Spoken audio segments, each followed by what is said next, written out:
You have to explain to some of these children what a hammer is. Wasn't that a rapper in the 90s?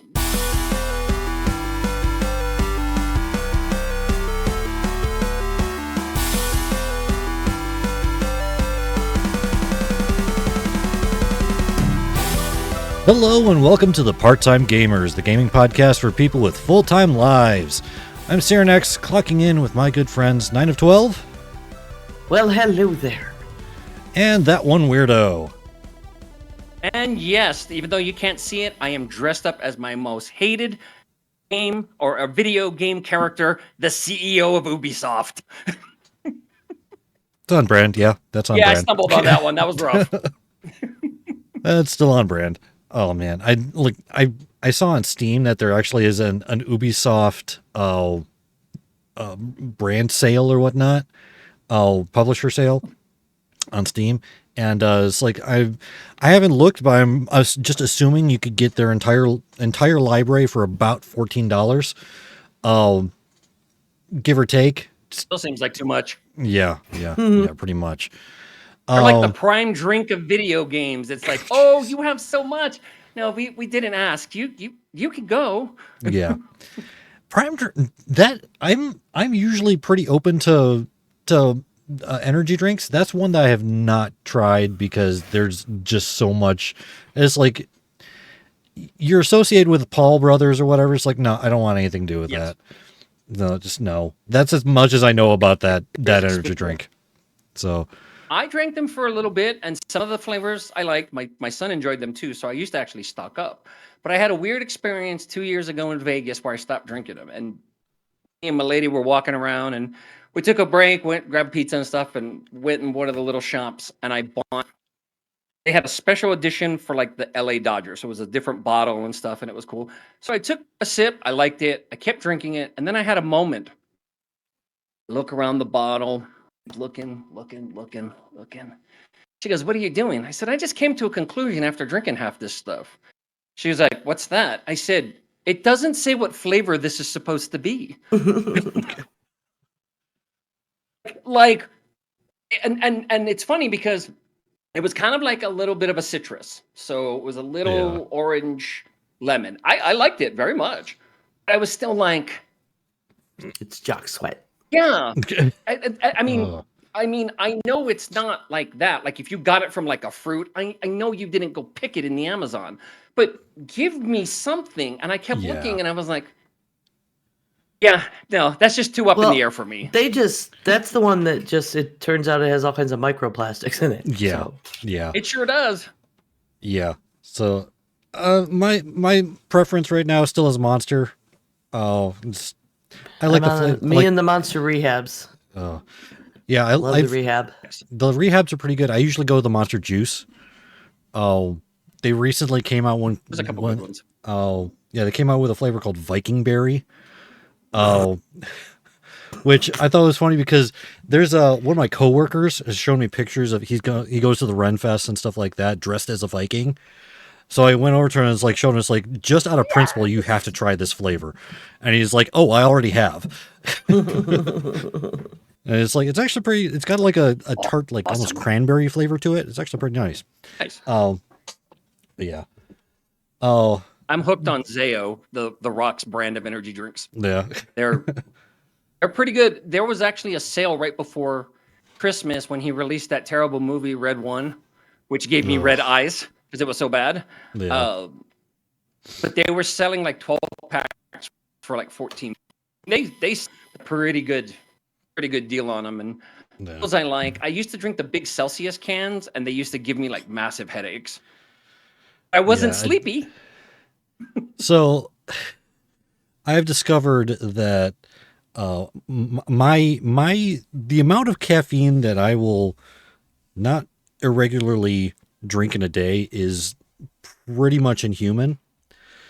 There is so I'll go to 7-Eleven on my way to work. I'll get a cup of coffee, an extra large cup of coffee. There is, those little like prepackaged creamer cups that they get at convenience stores and stuff like that. Mm-hmm.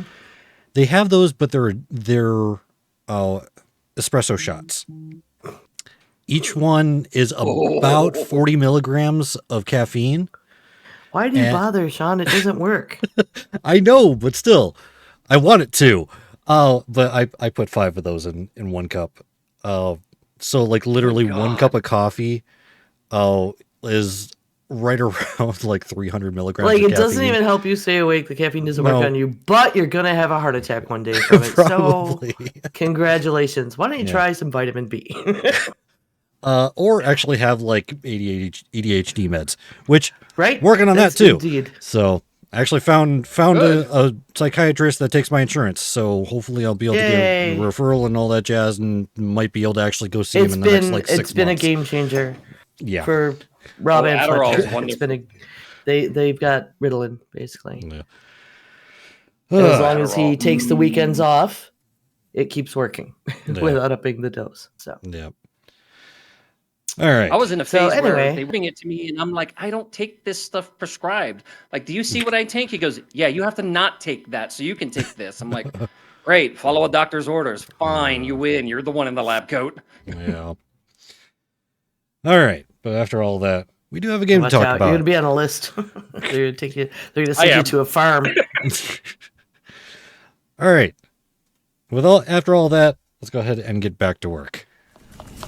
Morning break is over. Morning break is over. All right, so we're starting a new month and starting a new theme. We're going to be talking about quote unquote fishing games. Yeah.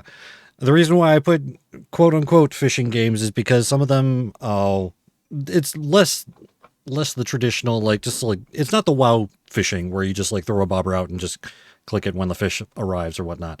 There is a little bit more mechanics to it. There's a little bit more to these games in general other than just the fishing.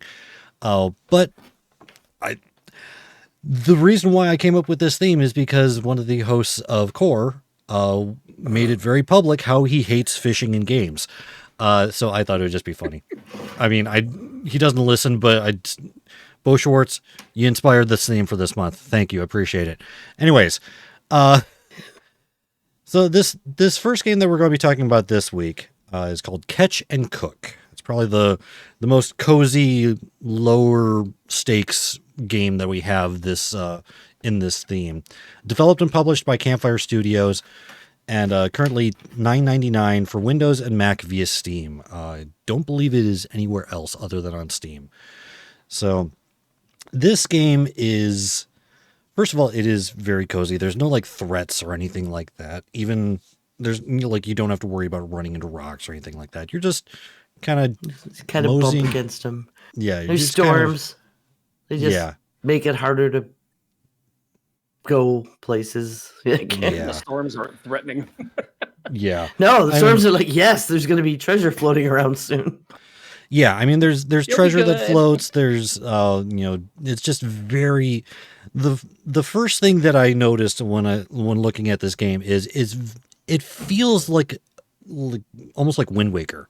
It's like very bright colors, not cell shaded but it's just very bright colors, very vibrant, just very cozy, for lack of Nice, a better term. relaxing water sound.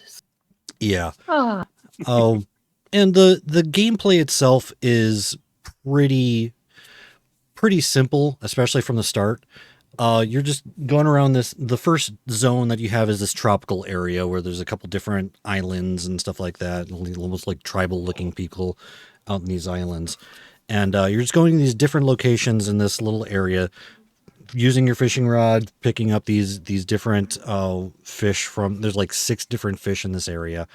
And then you can take those fish to the different vendors, trade for ingredients. Like I believe in the first area, it's hot peppers, noodles, and unagi. Yeah. And then you go back to your restaurant in the middle of this island chain, and you start cooking food. And the more food that you cook, the more money you're able to make. And then you're able to, once you make a certain amount of money, you're able to level up your restaurant, which actually allows you to go to a new area. So also, full disclosure for our discussion on this, none of us actually own this game, and there's a surprising lack of videos on it. Like Yes. Yeah, most of what you get if you go looking for catch and cook is people who catch and cook food, like actual real life stuff. yeah. Yeah, it took me to like the Food Network. I'm like, no. Yeah. So granted, it's a smaller studio, and it's not this like super viral game. It is still pretty cozy. Like this is a game that I wouldn't have a problem with my kids playing. If they could Oh, handle the absolutely. controls. Yeah. I mean, there's like I said, there's nothing threatening about it. But like there's a couple the different mechanics that you have in it, like the you have the fishing with the fishing rod, but there's also eventually you can get crab pots, you can get fishing nets, and you can get a harpoon that allow you to fish different types of fish. And I'm showing some of the gameplay footage right now. You see he's fishing right now, and when there's a fish actually on the hook, there's this little menu or this little wheel that comes up with a fish and a bobber on the outside, and you have to hit the space bar when that little bobber is on top of the fish, and it'll catch the fish for you. So pretty simple mechanics that way as well. Again, I don't know what the rest of the fish catching mini games are. I so far all of the videos that I've been able to find on this game are just from the first zone. There are at least two more zones that I know of. Yeah, I found some details about what the upgrades are Yeah, in the second zone and stuff, but nothing on how those mechanics actually work. yeah, But I assume they're not more challenging. It's basically just more content. Like you get Yeah. a new map when you move on. Your restaurant gets bigger. You have more recipes. yeah, Because the idea, it's not challenge. I think this is a chill out and relax game. I think the biggest challenge is time management yes. because you have to travel a lot between trading for ingredients and fishing and getting to your restaurant before the fish goes bad. Yeah, that is one of the major parts. Is if there's fish still on your ship, but when it gets late in the day, it will spoil and be discarded. But whatever fish, whatever ingredients you have at your restaurant, do not spoil. So yeah, it's really that Get them like you on said, ice, people. Yeah, like exactly. It's like you just said, it's that time management, trying to figure out. It's like, okay, I want to get these ingredients so I can get them back to the restaurant. Hopefully, get there before it spoils. Also, And you only have so much cargo space. yeah, like you start off with only like 50 kilograms of cargo space. Another mechanic that they have in this is if you're out late, you get tired. And somehow by being tired, that makes your ship move slower. Makes your boat go slower. Like I can understand this, like to a certain degree, it's like it makes it take longer to fish, because that actually whatever. You have to pay but, attention, and Yeah, I mean, maybe it's just safety first. yeah, You know, if you've been possibly. out You and the drinking all boat are day, one. you should not drive the boat fast. yeah. But yeah, that's the thing is because there's not a whole lot of videos, out there with a lot of the gameplay. I don't know like what kind of upgrades there are. I know that the other zones, like just from the trailer, it looks like there's an Arctic zone and a swamp zone as well, in addition to the initial tropical zone. And each of those have different kinds of fish. Like I'm pretty sure maybe the swamp zone is when you start using the harpoon to get like, I think you can get like sharks and marlin and stuff like that in that area. But again, we don't have a whole lot of Those are more deep sea fish. I like the recipe mechanics. yeah. It reminds me, like, to talk about Zelda games again. It's Breath of the Wild, right? Where you gather ingredients and you throw them in the pot, and then you hope it turns out to be one of the recipes so that you can do it Yeah. again. Because you are experimenting, you're putting stuff in, and then sometimes it's like nothing cooked, and you just lost those ingredients, and then you got to go fishing the next day and get more stuff. Yeah. And then you find recipe fragments, which is another thing I remember. Being in Breath of the Wild, you find them on enemies or as quest things, but you'll find them in a treasure chest in this game, Yeah. and it'll give you'll just get the title of a recipe, so you kind of have a clue of some of the things that might be in it, Yeah. but you still have to basically throw stuff in a pot and experiment until you get something that can go on the menu. Yeah. Which, to me, that makes sense if you're Yeah. But in a one restaurant and trying to make monies. Yeah, yeah. Yep. But one thing to make note for the recipes is every recipe takes 3 different components. So you're not doubling up components. You're not like putting 2 of the same fish and 1 other thing in there. It's always 3 different components, whether it's 2 different fish, and Well, at least in the first level. yeah, again, We don't like, know later. I would assume that's how it would be later on as well, but again, we don't have that footage. But yeah, it's from what I've found about this game, it's also relatively short. It's like people are saying that they can get 100% on it in about 8 or so hours. If there's Yeah, I any- am going to put this on my wish list. Like, if it gets even cheaper, like if it goes on sale for $5, I'll probably get it because Yeah. it seems like just low stress, Yeah, cute little, relax. Yeah, that's the word I used. It's cute. It's Yeah. very sweet. The graphics are very much indicative of that, to where it's not like where Very it's low all just complex stakes. graphics. It's like Yeah. you're just a little tough tugboat. Boop boop boop. yeah, but I'm gonna use that phrase when I play the game now. so Little tough tugboat, or boop boop boop. So one thing, a couple other things I did notice. I don't know if it's the people playing the games. Like there was a couple of videos I saw where this one guy, I think the tutorials need to be a little bit clearer in some places. Because I saw that there's this one video of this guy starting off, and it tells him, okay, go to this perch area and get 3 fish. And then it tells him, okay, go to the nearest vendor and you trade to the perch for noodles. And he looks at the map, and I know where it is. I can see that there's a red circle around where he's supposed to go. But because of everything is a bright color, it does admittedly blend in a little bit. So he ended up spending the next like 15 minutes aimlessly going around trying to find a vendor that he can trade these fish to, and then accidentally finds it eventually. So there are some things that could be a little bit clearer in that respect. Also, it's like where you get the upgrades in the first zone is actually a traveling boat.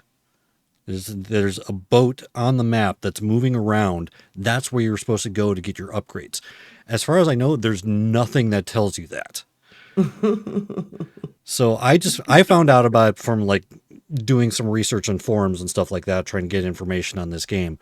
Another kind of really important aspect of the game is if you're trying to unlock everything before you move on, upgrading your restaurant means that you're going to the new zone.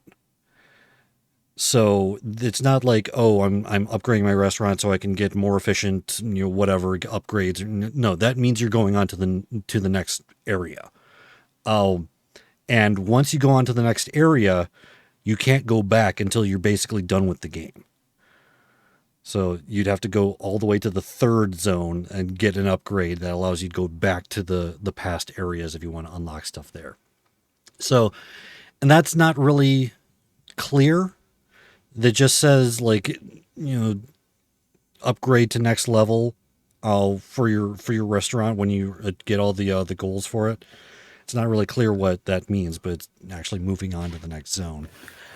So I'm looking at other stuff from Campfire Studio, by the way, and this seems to be, this is mostly their wheelhouse. Yeah. It's I Catch think and there are Cook. other. My Dream Setup, which is Yeah. like interior decorating, making your office. Yeah.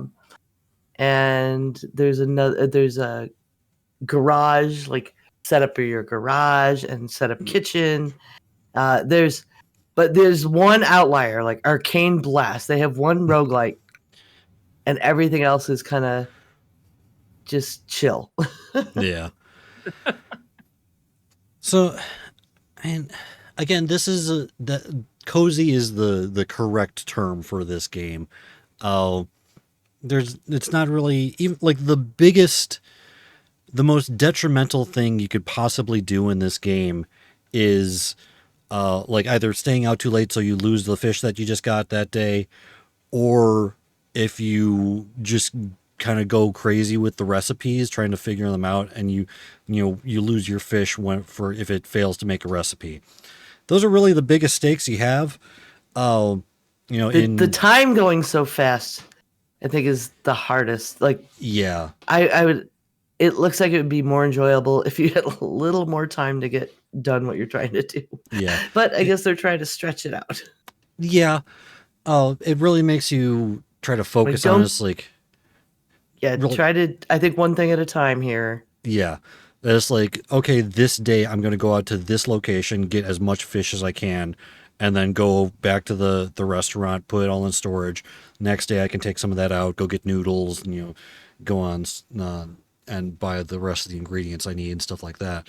I do like the recipe scrap mechanic.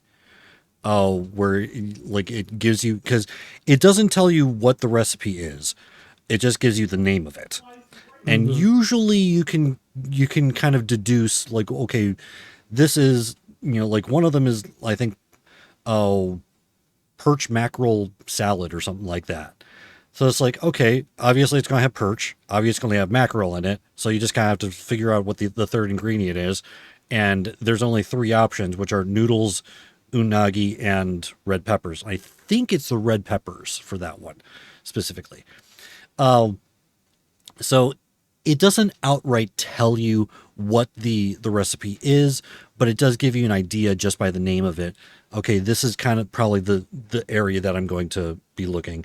And knowing that it's going to be 3 different ingredients is another key part to that.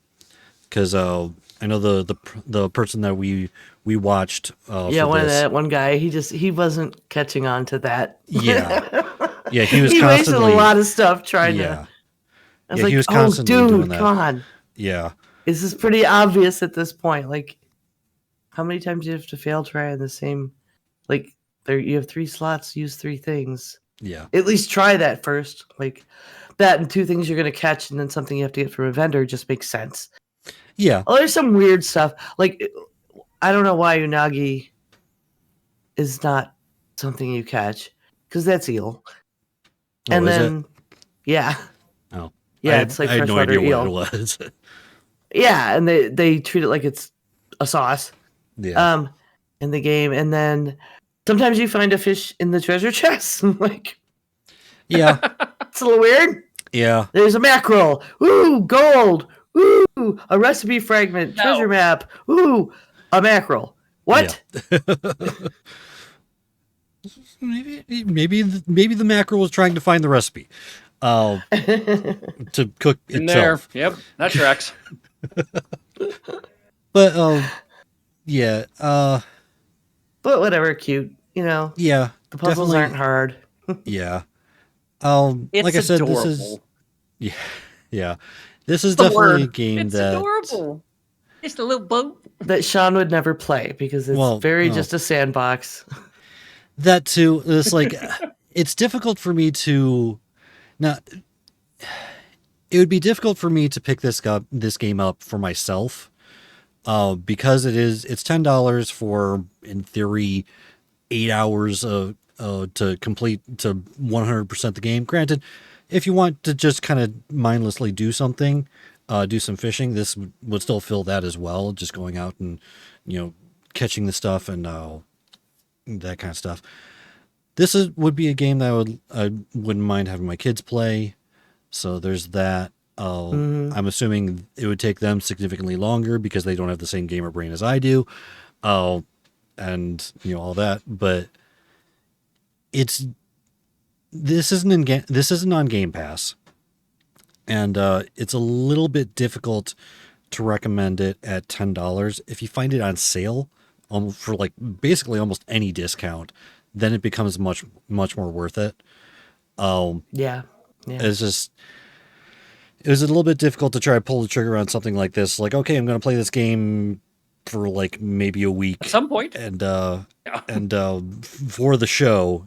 Like, although I am kind of curious, like, what are these other zones? What are these other upgrades and stuff like that we have not, that no one has shown on any video ever for this Well, game? there's a little bit of just a little snippets of video on Steam in the store Yeah, where you can see like the wintry one, and you can see it looks like when you get the harpoon, you almost have a sighting mechanism yeah.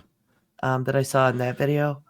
But yeah, if it goes on sale, I may pick it up because this is the kind of like, for me, part time. Like I've got It's a goof up an game. hour Yeah. to kill and goof off, and I'll sit in the office and just putter around and not have to worry about, Or just fill finishing. your bathtub and get a or- couple of toy boats. Whee! Yeah. So this one is I almost wonder if they didn't finish some things though. Some of the islanders mentioned like, don't forget your It's bait, awesome. but there's not any actual bait I missed to that buy part. anywhere. Cool if there was like a hidden level and it was like the Cthulhu. It was like H.P. Lovecraft Oceans. Yeah. That's Like all of a sudden it we're- ain't cute no more. You're like, ooh. We're going to be talking about that in 2 weeks. That's a game called Dredge. Yes! Which this game actually, the actual fishing mechanics of this game actually remind me a lot of Dredge. Where it's not just like, oh, just, wait till the bobber goes, then click the button. It's like it actually has some actual gameplay to it and everything. So, and Which is on sale right now, by the way. oh, is it? Dredge, yeah.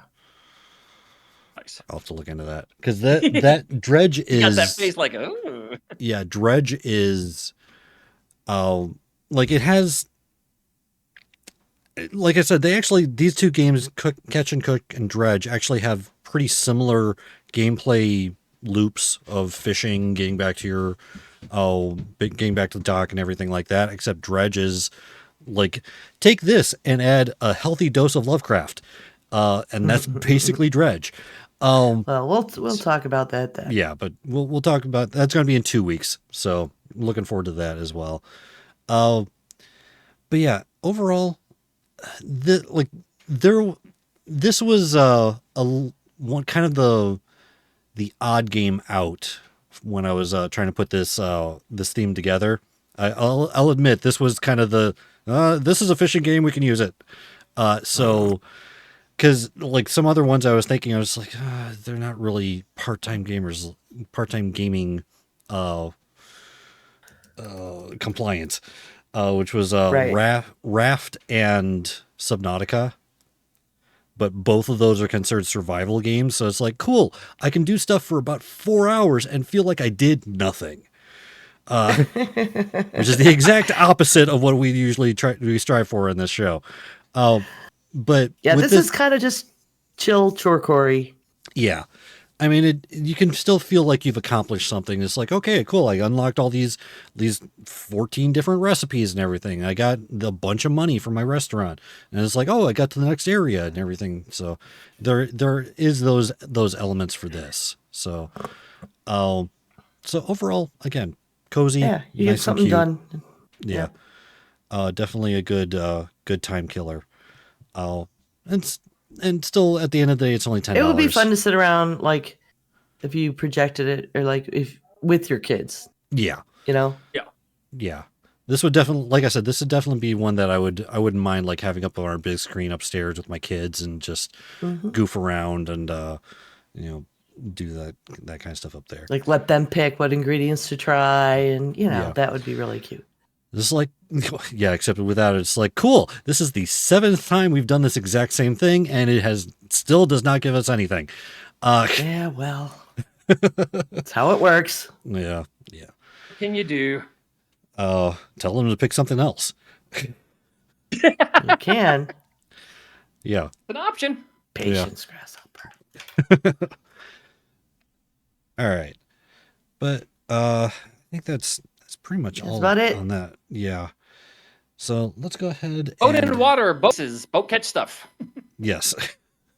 It would be nice to know like what the other mechanics are with the crab pots and the fishing nets and stuff like that, but we'd have to actually get the game to do that. I don't know. We might end up doing that at some point. But anyway, let's go ahead and get to our water cooler talk. You get that thing I sent you? So I found this article about Helldivers 2 and thought it was kind of hilarious. So there's one of the big mechanics in Helldivers 2 is the whole galactic war mechanic, where you're going to these different planets, completing the missions and everything. It starts to liberate the planet. Well, apparently there was a glitch in one of their recent updates that made it so that that liberation rate for all these planets skyrocketed. So all of a sudden, a bunch of these planets were getting liberated in like quick succession, including like the last major order they had. It was supposed to be, okay, you need to choose one of these two planets to liberate. And like it was intended, it's like they would only have enough time to liberate one of them. And one of them was like, okay, you can either liberate this one to get these gas mines, or you can liberate this other one to save children. And what ended up happening is because of this glitch, they were actually able to liberate both of them in time. And something that is really, really awesome about this game in general is just the tone. The fact that everything about this game is very satirical, is very tongue-in-cheek, and Arrowhead, instead of being like super corporate speak about it, actually just leaned into the lore that the players were making up about it. They just said that, okay, we acknowledge this was an error on our part, not yours. So whatever damage you did, we're letting it stand. So they let the results of the major order stand. We were able to get both rewards for it. They let that go. They did actually end up having to shut down that whole mechanic though for about 24 hours. Wow. Which it's one of the main mechanics in that game. They had to shut it down for about 24 hours to fix the problem. But yeah, they said that whatever damage you guys did, we're letting it stand. We're not going to take away anything about that. This was our mistake. And again, what was funny about it was that there was all of these players on different forums and stuff like that were coming up with different lore around what happened. I love that. Yeah. And it's like in previous ones, it's like, oh, like there's like automatons, enemies that were just disappeared for no reason. And like they just said, oh, there was a software update. That's why these automatons were missing. And just going with it. And like they for this one they the Illuminate mind control, like the new faction was using mind control, like I'm trying to making find shit up. the quote for here it is. High Command would like to inform all personnel that nothing out of the ordinary has happened in the past 24 hours. The fight for Minish democracy has continued as in an inspiring but entirely expected manner. Personnel who believe they have experienced or witnessed any sort of anomalous occurrences may be suffering from Illuminate mind influence and should report immediately for psychological screening immediately. They just because of the tone of this whole game being so satirical. They tried like this Jedi mind trick when you And it's like they just make all of these random bugs and glitches and stuff like that. They somehow make it just fit in the game. And it's hilarious. I love when developers are able to have this kind of fun with their game. To be able to take these admittedly mistakes, errors and glitches and stuff like that, and turn them into something that's just funny. And Arrowhead with Helldivers 2 has built up that rapport that I cannot think of the word. they built up that goodwill. That's what I was trying to think of. They've built up that much goodwill with the player base that they're able to do this kind of stuff, and it just plays off super funny. So I thought that was an amusing article, and actually, there we go. So if they had fun with it to make a glitch, is it still a glitch? Well, yeah, because Technically- it was a glitch, but then they Yeah. just canonize it. Yeah, There you go. Yeah. yeah. And it's like, and this isn't. We this meant isn't to the make first time. mistakes. You're welcome. Yeah, and it's like this isn't the first time they've had to do something like this. It's a not the war. last Things time. go really wrong sometimes. Yeah, yeah, Don't I know it? Thank you. yeah. But I thought this was an amusing, just lighthearted article. And again, like I said, it's just I find it so funny and so great when developers are able to make fun of the game in this way. It's amazing they're pulling it off too. With all the pressure of a live service game and how competitive everybody wants to do that, and the community being normally something that would like jump on and be toxic about any little inconvenience, Yeah, that they've been rolling with these punches and the community's like getting a kick out of it. Yeah. The way they handle it is remarkable. yeah. And another example that I can think of from a completely different game where they've done something like this was actually Apex Legends. One of the characters is like a demolitionist, is like uses grenades and stuff like that. Like both of his legs are mechanical because he's blown them off with his own grenades. And it actually is based on a video of someone using grenades to get a top score in Titanfall 2. Like there's a training, like a tutorial mission at the beginning where you have to try to go through this kind of gauntlet, kill off these holograms as quickly as possible and get to the end. Well, there's this one video of this guy who did it in like 12 seconds or some crazy speed like that, because he like throws grenades and basically grenade jumps himself all the way down the range and just like chucks grenades as he's going to kill off all these holograms. And they canonized his character in Apex Legends, which is in the same universe. So I think it's funny when, again, I just love when developers are able to have that kind of fun and just like canonize just like funny stuff that players do. I mean, World of Warcraft has been doing this for years too, with just like little subtle nods, like NPCs and everything that are based off of real people, that they just, all that. We So used to do stuff like that here and there. I yeah, don't know about now, but back in the day, they used to do that. And especially when it was that time, like when they were still, you could still download it from a buddy's floppy disk. It was like, oh, yeah, there's a whole bunch of stuff in there that's just all wonky. You're welcome. yeah. Oh, so I thought that was a nice lighthearted article, and it Yeah. was funny. And great game, too. And they're Yeah, making still. a TV show. Yeah. Oh, wow, really? That just reminded me of the Yep. Until Dawn movie that's coming out. It's like I don't know. Anyways, that's a completely Guess when I'm different going to topic. buy my ticket for that on the 7th of never. Yeah. I've watched the trailer 3 times and I get a pit in my stomach further each time because there's a part of me, it's like into it before, background noise or whatever. And by the 3rd time, I'm like, pass. Yeah. Again, the problem with it is it's just like, here's miscellaneous horror movie that we just happen to have named Until Dawn.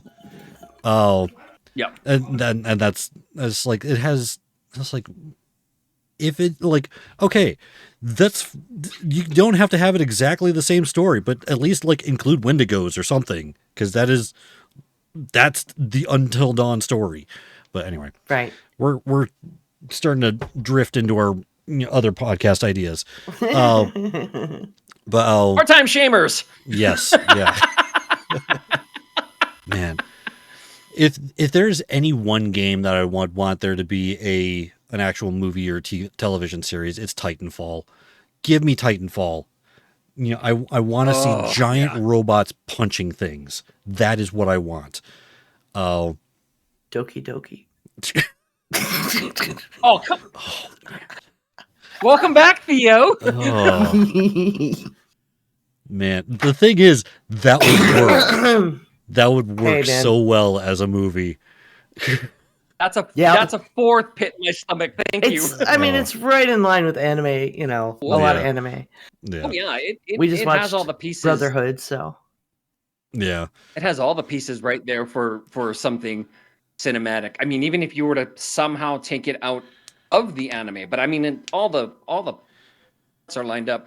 I hope at some point. I know they're looking at it. I don't know if it's going to happen anytime soon, but I really want them to go back to Silent Hill and like do it right because Yeah. there's so much there to get done cinematically in a good way. And then they're rebooting Resident Evil again, so we'll see how that goes. Are they actually So- rebooting it well? Anyway. Guys who did Companion and Barbarian, but they were also part of this comedy show. It was a sketch comedy called The Whitest Kids You Know. That show was amazing, and it makes sense they would now make horror movies because some of the comedy stuff was like not haha comedy. It was like dark, like even darker than like Yeah. SNL or like Kids in the Hall, where you're like, oh, okay, they didn't take their medication in that writer's room. That's cool. Yeah. I was about to say, it's like, so they made a television show about my life? That's weird. My last name literally is White. My dad's name is Max White. He is the ultimate in Caucasian technology. Sounds He's made up. It sounds maximum like he's part of white. Reservoir Dogs. Anyways. Oh, yeah. So now So, that we've next week. we've filled our tangent quota for this episode. But yeah, next week we're going to be continuing on with our quote unquote fishing games, and we're going to be talking about Dave the Diver. And I wanted to give you a quick heads up about that if you didn't know, Sean. Yeah. And for anybody who wants to play ahead of time, maybe see if they agree with our discussion, because I assume you're going to actually play Dave the Diver. You seemed excited. There is a dredge pack for it, and it's Yeah, free. there's a Dave the Diver dredge crossover pack for it. Yeah, so So- our next two games have a crossover in between. Yeah. Nice. Oh, Dave. So yeah, it's been on my radar for a little while. Haven't pulled the trigger on getting it yet, but I might. It's still a pretty good game, and it's nice because it while it does have a story to it, there's a lot of procedurally generated stuff too, like a roguelike kind of elements with like going into the water and stuff. So it has some replay value. It has some good gameplay to it. But yeah, we're going to be talking about Dave the Diver next week. So everyone, thank you for listening. If you like what you've heard and like to help us out, a few ways you can do that are by giving us a review over on Apple Podcast. You can follow my Twitch and YouTube channels for our live recordings Sunday nights starting at 9:15 Eastern Standard Time, or you can become one of our patrons if you want to help with our paychecks each month.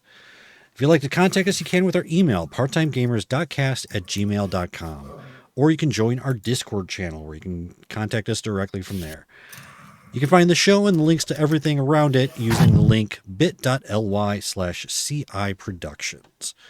Remember, where can people find you around the internet? Easiest thing is to go to 9of12.com. That's NINEOF12.com. And Theo, where can people find you legally around the internet? Oh, so you had to put the special word in Yes. there legally. Yes, Oh, I that did. takes away so much.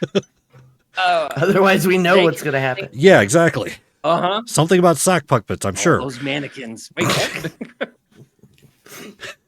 Yeah, I was thrown off when it was themed that wrong. I'm like, King Game could be interesting. Rabbit and Red Radio started back up again. We've had 2 episodes. We had a catch-up episode, and the one we just had was a live commentary of Halloween 4. We go over at great length how terrible it is. Next week coming up, we got a Gene Hackman tribute episode, so you can find everything there at rabbitandredradio.com. I do have one question though. Do you have a mustard episode? Sorry. What? He said he had a ketchup episode. I mean, we can. Anyway. Sorry. Anyways, Into some tangents. It's totally possible. yes. Now that we have filled our tangent and our dad joke quota, until next time, we're the part-time gamers clocking out.